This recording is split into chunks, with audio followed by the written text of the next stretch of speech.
अस्सलाम वालेकुम student, this is Abish खटक। आज हमारे पास प्रॉब्लम नंबर अब 15.13 इलेक्ट्रोमैग्नेटिक इंडक्शन का 15 चैप्टर सेकंड ईयर का प्रॉब्लम है।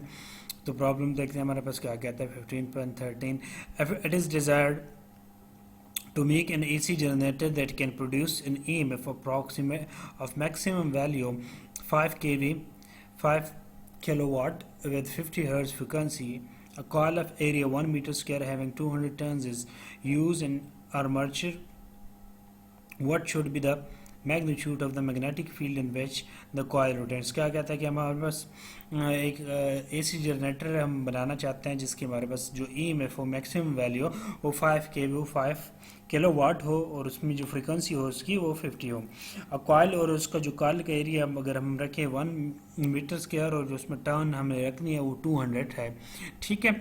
तो व्हाट शुड बी, तो हमारे पास मैग्नीट्यूड ऑफ मैग्नेटिक फील्ड, जिस कॉइल जिसमें रोटेट करेगा मैग्नेटिक फील्ड में उसके हमारे पास मैग्नीट्यूड कितनी होगी, ठीक है। जब हमारे पास EMF मैक्सिमम वो 5 kV और 50 हर्ट्ज फ्रीक्वेंसी प्रोड्यूस करे, ठीक है। नंबर ऑफ 200 हो, 1 मीटर स्क्वायर उसका एरिया। तो हमने क्या फाइंड करना है, मैग्नीट्यूड ऑफ मैग्नेटिक फील्ड। तो हमने कितने मैग्नेटिक फील्ड यूज़ करनी है जिसके लिए जब हमारे पास ये चीज़, ठीक है, तो उसके लिए हमने ये हमारे पास कंडीशन हो तो हमारे पास उसमें मैग्नेटिक फील्ड कितनी आएगी, कितनी प्रोड्यूस होगी, ठीक है, कितने मैग्नेटिक फील्ड में हम रखेंगे इसको। तो मैग्नेटिक फील्ड हमने फाइंड करनी है, तो डेटा लिखते हैं पहले। डेटा में हमारे पास पीक EMF हमारे पास एप्सिलॉन नॉट 5 kV है, यानी 5 × 1000 के 1000 की इक्वल होता है, तो 5000 वाट आ जाएगा। फ्रीक्वेंसी हमारे पास S की वैल्यू 50 हर्ट्ज है, F की एरिया ऑफ कॉइल ए हमारे पास 1 मीटर है, नंबर ऑफ टर्न 200 टर्न्स है, मैग्नीट्यूड ऑफ मैग्नेटिक फील्ड हमने B फाइंड करना है। तो हम जानते हैं epsilon not N omega BA होता है, ये भी एग्जैक्टली सेम उसी तरह वही फार्मूला है जिस तरह हमने पिछले प्रॉब्लम्स में यूज़ किया है। एप्सिलॉन नॉट हमारे पास N की वैल्यू, अब हमारे पास जो ओमेगा होता है वो हमारे पास क्या होता है 2πf होता है। तो n मल्टीप्लाई ओमेगा की जगह 2πf मल्टीप्लाई बी है, क्योंकि हमारे पास ओमेगा की वैल्यू जो एंगुलर वेलोसिटी है उसकी हमारे पास डायरेक्ट वैल्यू गिवन नहीं है, तो हम उसको चेंज कर लेंगे 2πf में, ठीक है। तो यहाँ से हमने b की वैल्यू फाइंड करनी है, जो दूसरी टर्म मल्टीप्लाई और इक्वेशन की दूसरी साइड पर डिवाइड हो जाएगी, ठीक है। एप्सिलॉन और 2πf NA आ जाएगा। वैल्यू पुट कर लेंगे 5000, एप्सिलॉन नॉट की वैल्यू है 2 मल्टीप्लाई पाई की value 3.14, F frequency 50 hertz multiply N 200 turns और एरिया हमारे पास 1 metre square.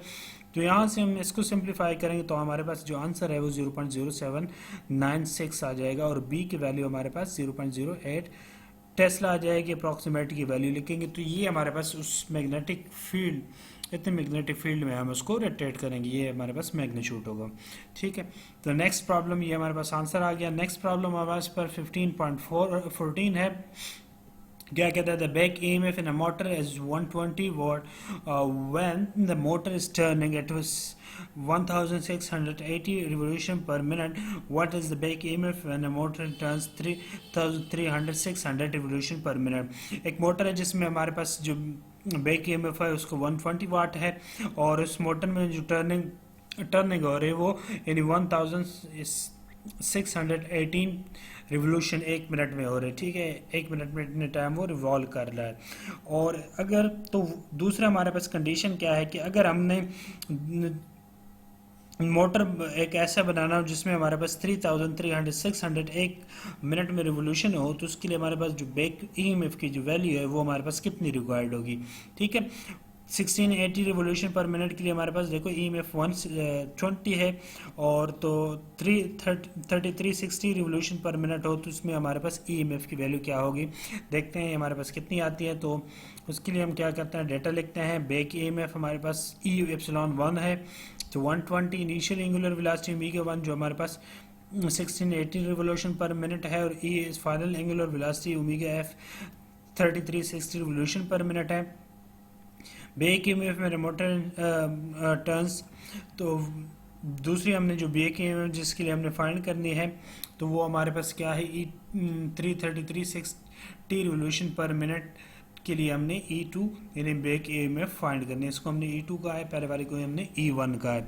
According to formula epsilon की वैल्यू हमारे पास n ओमेगा ए बी है, तो जनरल फार्मूला है, तो क्योंकि हमारे पास दो वैल्यू है तो एप्सिलॉन 1 के लिए n omega 1 A B, n और ए बी दोनों के लिए सेम है, जस्ट हम चेंज हो रहा है वो ओमेगा एंगुलर वेलोसिटी चेंज है। तो E2 यानी epsilon 2 n omega 2 A B आ जाएगा।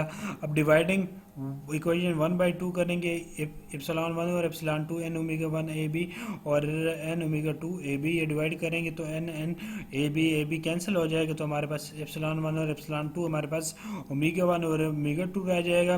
That is back EMF produced and motor is proportional to angular velocity of the coil। ठीक है, डायरेक्टली प्रोपोर्शन आते हैं। ये इक्वेशन हमारे पास क्या रिप्रेजेंट करते हैं कि back EMF produce and motor is proportion to the angular velocity of the coil.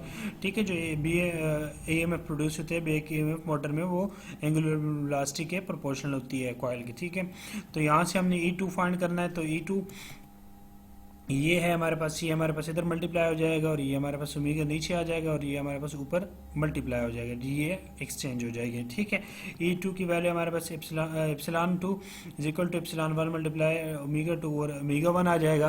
Putting values करेंगे तो हमारे पास 120 मल्टीप्लाई 3360 और डिवाइड बाय हमारे पास क्या आ जाएगा